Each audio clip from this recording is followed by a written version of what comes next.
Good evening and welcome to Tucker Carlson tonight. Bernie Sanders is running for president again, not that he ever really stopped. Sanders announced his second campaign this morning in a 10-minute video.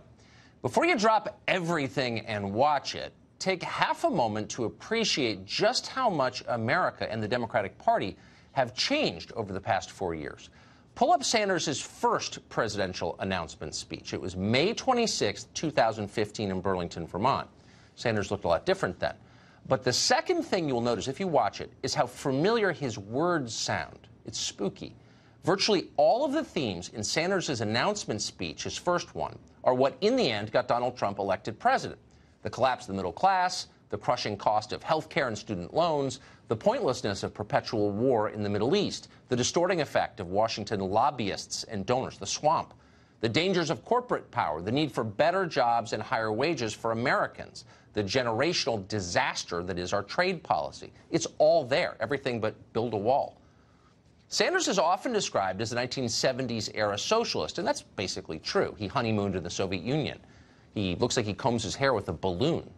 But if you listen carefully, what Bernie Sanders was really selling in the last campaign was not Marxism, it was economic populism, and an awful lot of people agreed with it.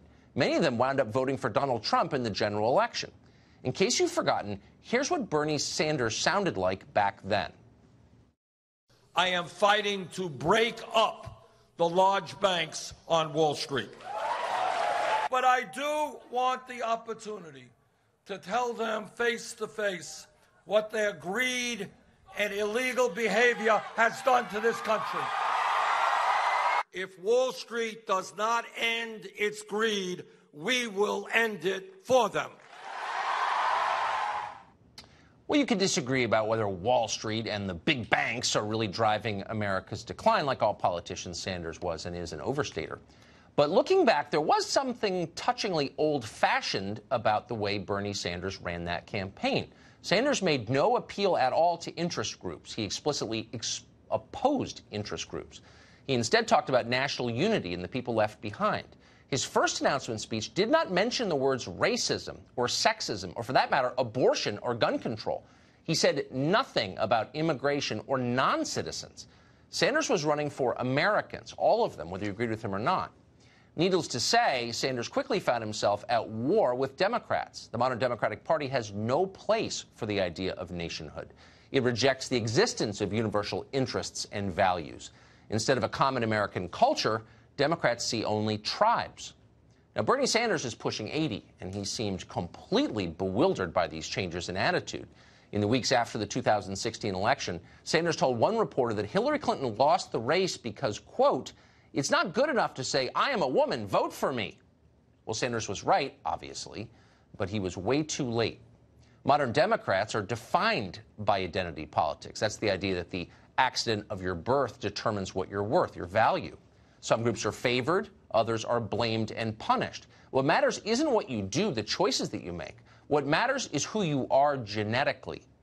By the time Brett Kavanaugh was nominated to the Supreme Court 6 months ago, Democrats had made this entirely explicit.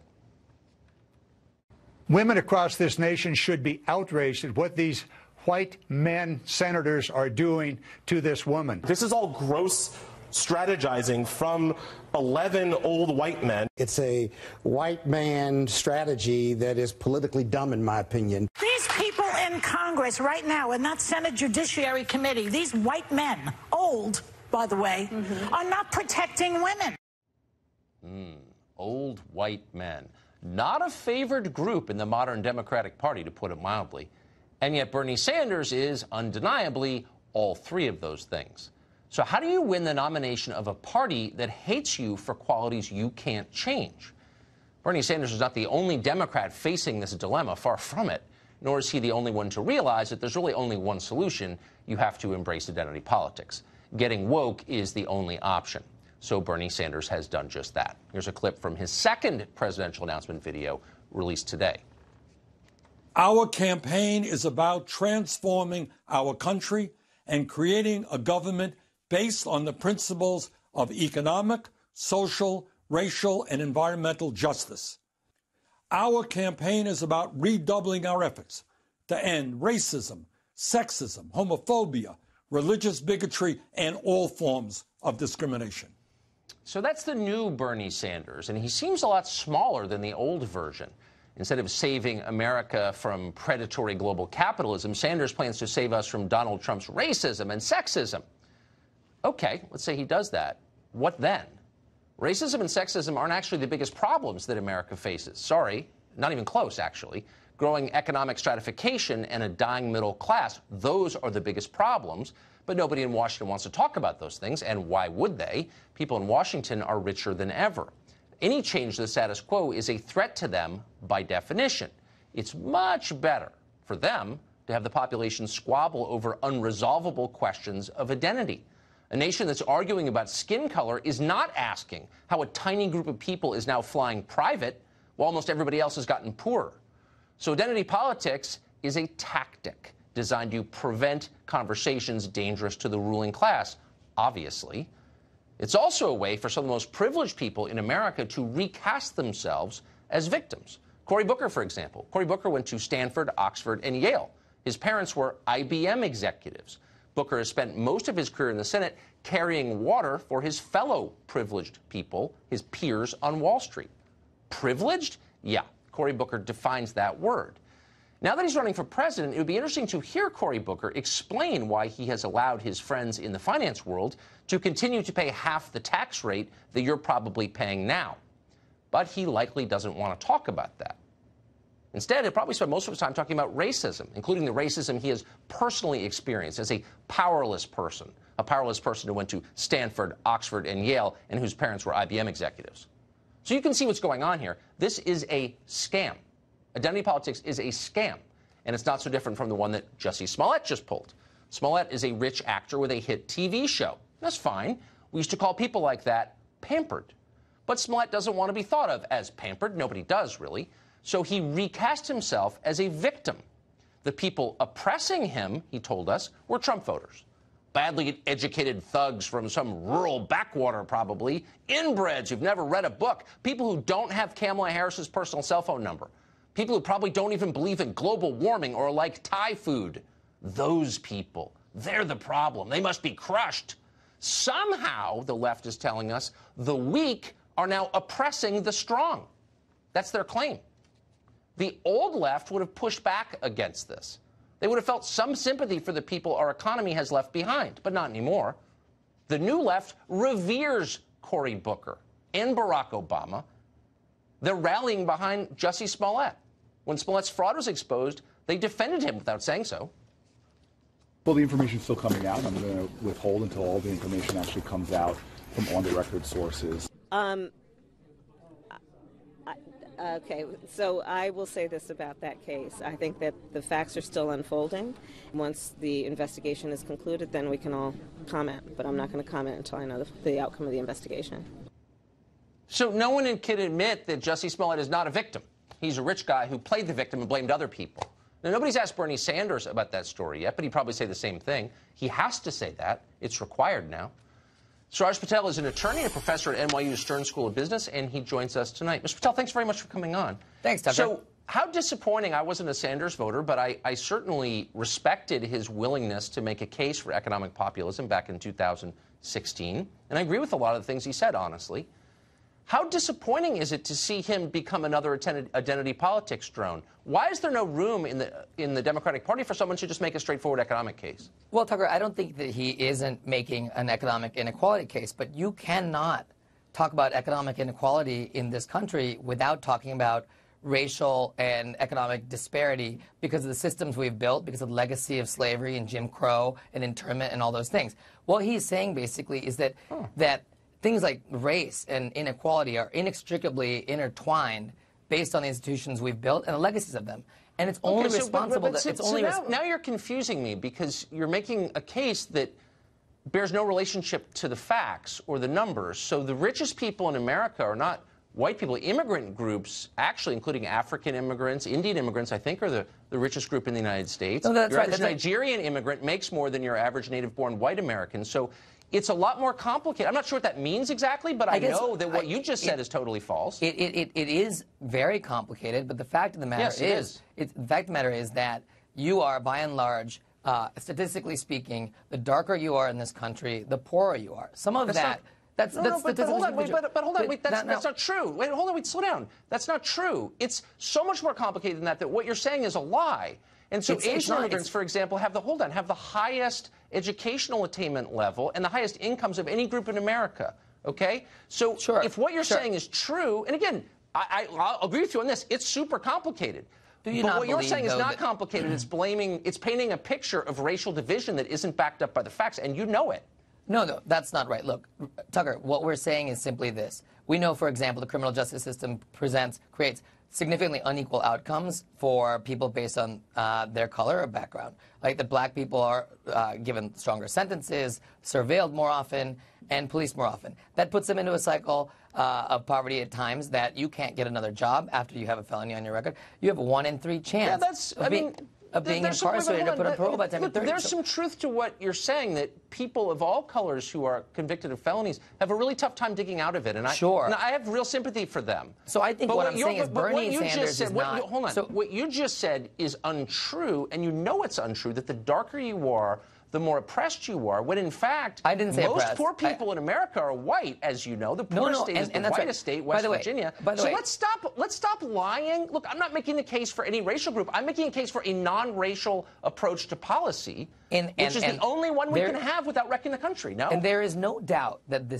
single best argument and the single best candidate is going to be the one who is able to convince that white working class voter that they have more in common. Their lot in life right now has more in common with a single black working class mother in Queens or somewhere than they do with someone like Jared or Ivanka, who are born with everything. No, but you're offering another species of identity. Like, why do I care about the color of voters?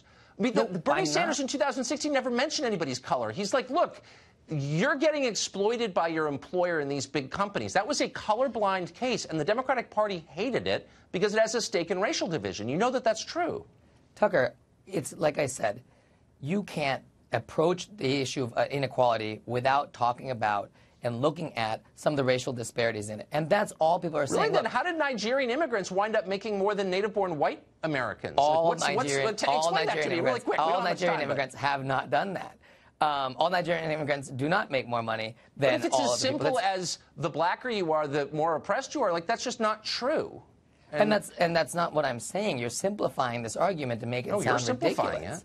Okay. The fact of the matter is, like I said, that identity is intertwined with this, and it's not that you need to sit there and always talk about identity of our voters, of ourselves that are running for office. Okay. What you have to do is at least show the curiosity and the understanding and the acknowledgement that we have significantly treated races differently in this country in the past, and that I have a creates lot of curiosity today. about what the facts actually are, which is why I'm bringing this up tonight. And I just think, look, race is a dead end. Let's bring back the old Bernie Sanders. You disagree. Mr. Patel, thank you very much for joining us. Appreciate it. Bernie Sanders, Bernie, I have it on the brain. Tammy Bruce, who is not Bernie Sanders, but is also from New York and a radio host, president of Independent Women's Voice, and one of our favorites. So, Tammy, look, I'm not here to endorse Bernie Sanders' economic program. A lot of his ideas are dumb.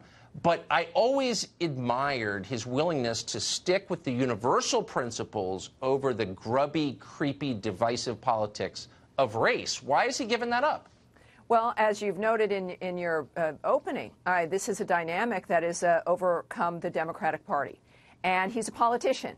And perhaps he needs a fourth beach house. I don't know. But he does well as a politician, right? This is a career. And so he's appealing to a group of people who've been trained and who are now demanding for this kind of an extreme dynamic. And this is what's heartbreaking, is the civil rights movement was a demand for people not to be treated differently because of who they are.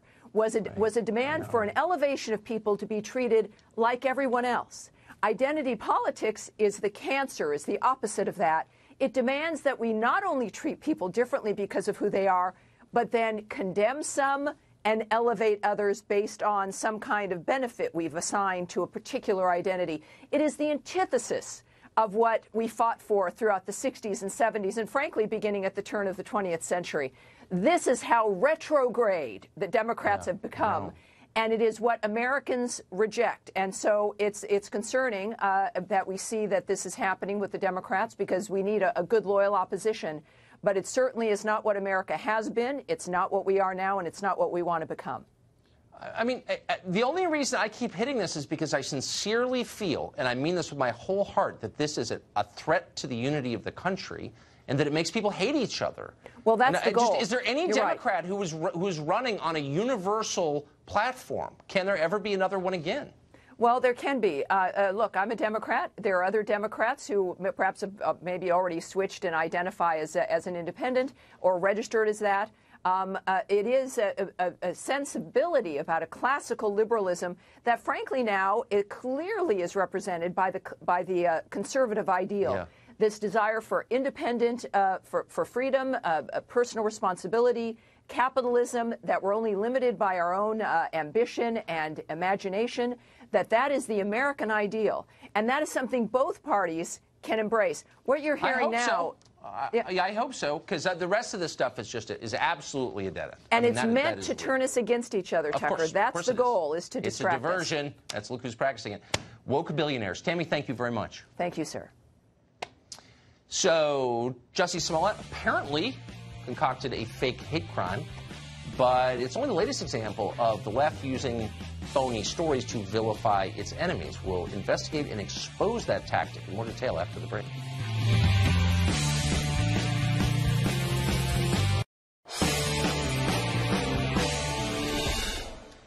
Well, give this to Jussie Smollett. He was pretty clear about what he said happened to him. He claimed he was violently assaulted outside his apartment in Chicago because of his race in a premeditated attack by a pair of psychotic, racist Trump supporters. Watch.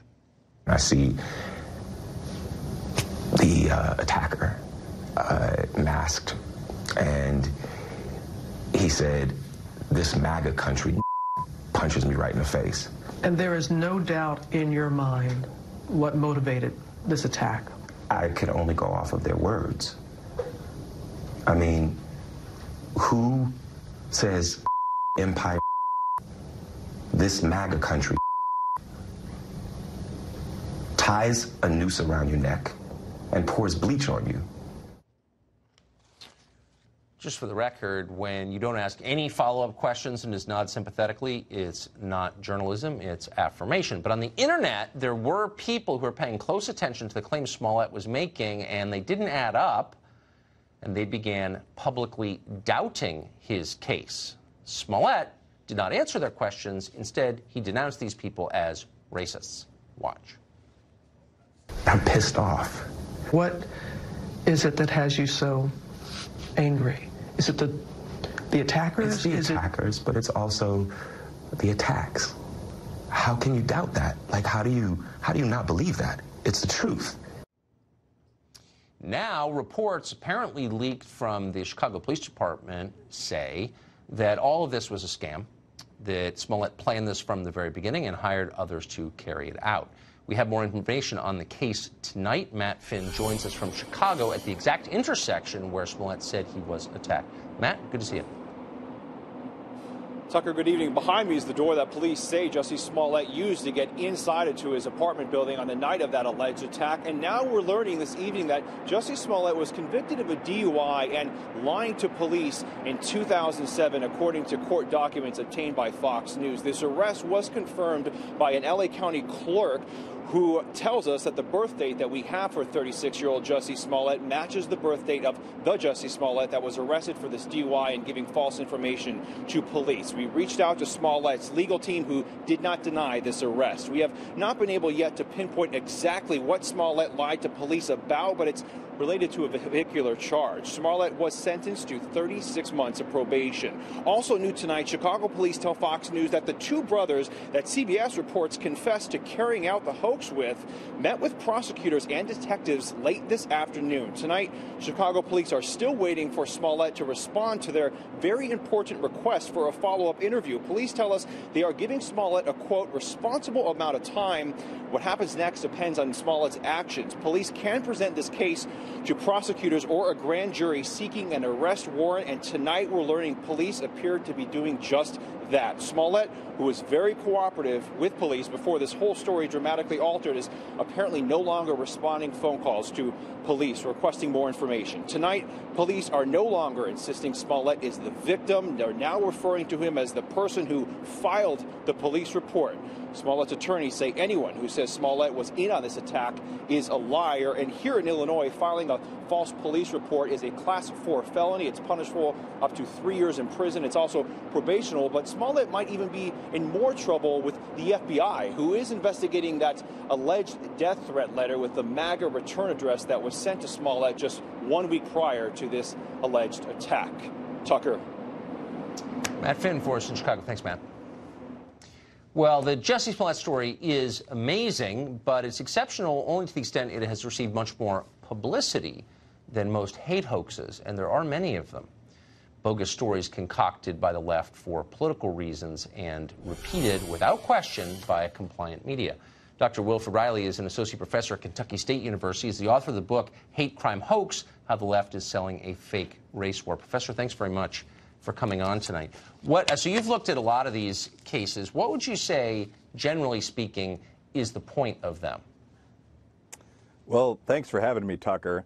And as you said, first of all, there are quite a few of these cases. What we find is that virtually all of the high-profile, widely reported hate crimes over the past 2 to 3 years have been hoaxes. That extends to Jussie Smollett. I'm going to interrupt you there. I just want to make sure I understand what you're saying. Virtually all of the well-publicized hate crimes in the last several years have been hoaxes?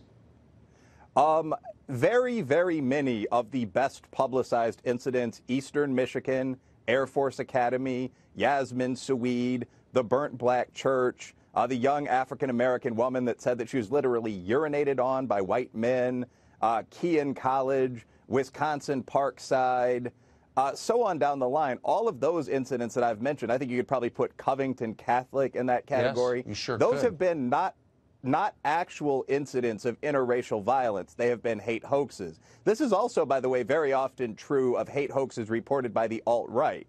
But the phenomenon does seem concentrated on the left. Very many high-profile hate hoax stories, probably most simply turn out to be fakes. I'm not surprised that the Jussie Smollett story turned out to be a hoax, and I don't think you are either, or that very many other people are. I'm not. Now, most hoaxes are designed to enrich the person who perpetrates them. I mean, they're scams, right? They're scams that bring the criminal money. But money doesn't change hands in these cases. So what is the point of doing it?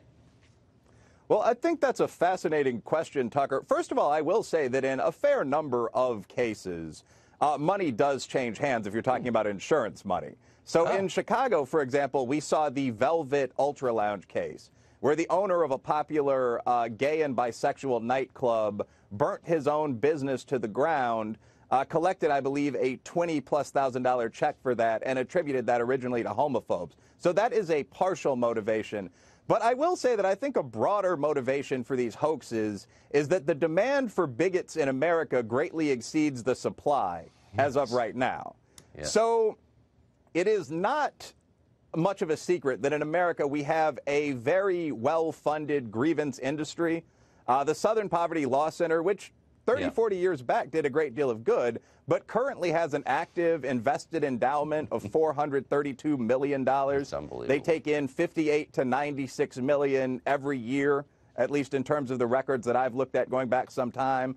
Black Lives Matter right now up to about 400,000 social media fans, 360,000 followers. Right. You have organizations like CARE, Council for American Islamic Relations. Right. Someone's got to justify the existence of all these fundraising machines. Professor, quite right. This is a fascinating conversation, and I appreciate your coming on tonight. Thank you. All right. Jussie Smollett's phantom assault is not the only bogus hate crime, the hate hoax, creating blowback tonight. Nick Salmon of Covington High School was tarred as a modern Simon Legree for the sin of standing in place and smiling while an activist beat a drum in his face. Now, Sandman is suing the Washington Post, the vanity publication of the world's richest man, Jeff Bezos. His lawyers say the paper, quote, bullied an innocent child with an absolute disregard for the pain and destruction its attacks would cause to his life.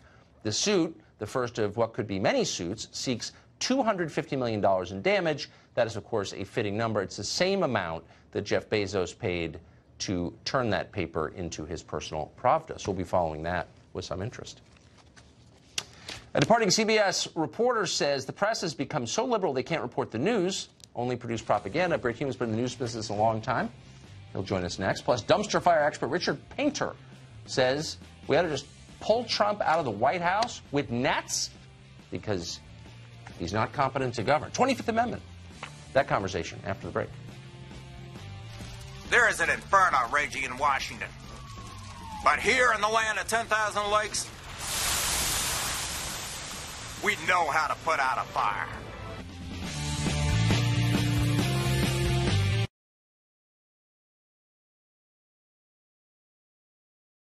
It's certainly with the candidates' rights to try on clothes. It is totally and obviously howlingly inappropriate for the members of the media to come across and start recommending what the candidates should wear and encouraging them to buy things. You were the White House correspondent for ABC News for 8 years. You never bought clothing for Ronald Reagan? I didn't because I was covering Bush and and then later Clinton, and I never recommended any clothing neither one of them. Now look, there's things you can do. There's things you can do, Tucker. I mean, you can have a meal with someone you're covering, right? You sit across the table, you discuss things. You might buy the meal. You can be a anchor man invited or woman and invited to the White House on State of the Union Day and be entertained at lunch by the president. Those things are arm's length. They're perfectly appropriate, and they've been going on for a long time. But this kind of chummy, let's go shopping stuff is obviously something inappropriate. And the fact that these journalists who were involved in that defended it, and lots of others too, shows you how far down this road we've gotten. Can you imagine, for example, someone with with a hard right candidates, helping them try on a jacket I mean. It's just unimaginable. Not if you're a reporter. But that's you shouldn't be how doing it that. is. No back rubs, no picking out clothes. Those are my personal rules. I've lived by them. I'm totally with you. It's great to see you. Thank you. Thanks, Tucker. California's leading cities are the richest cities on this continent, and yet they're unbelievably dirty. Why is that? After the break, we'll tell you.